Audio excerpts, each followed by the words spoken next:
at ang magiging ipinlito mo ay sumoma. Alam ni Lord yan. Sabi Yes. niya, hindi pa ako sinisilang ay batid mo kung ilang taon ang haba ng aking buhay. So si Lord ang nakakaalam ng buhay natin. Pagkaman tayo nag-celebrate ng birthday, si Lord lamang ang alam o nakakaalam kung kailan tayo mabubuhay. Pagkat iyong nakatitig sa ang lahat katalaan, matagal nang balangkas mong ikaw lamang ang may alam.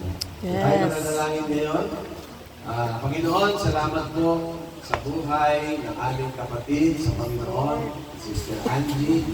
Panginoon, mahal po namin siya, ang buong pamilya Yes, niya, Lord. si Erwin, si Jessie, si Faith, Panginoon, at ang buong kanyang mga kamag-anak.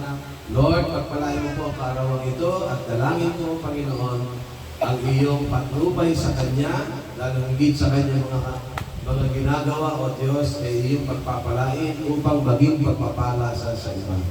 Lord, dalangin ko ang mahabang buhay at dalangin ko, Panginoon, ang buhay sa kanya.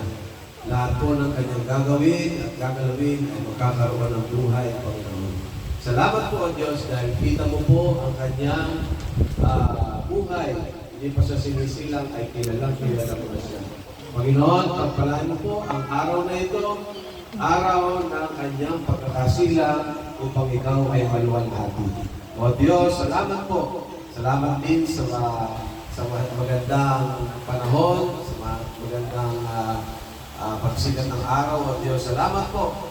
At sa celebration na ito, ikaw pa rin ang maluluwalhati. Pagpalain mo po lahat, O Diyos, ang aming gagawin sa pangalan ni Jesus. Amen. Happy birthday! Happy birthday to you.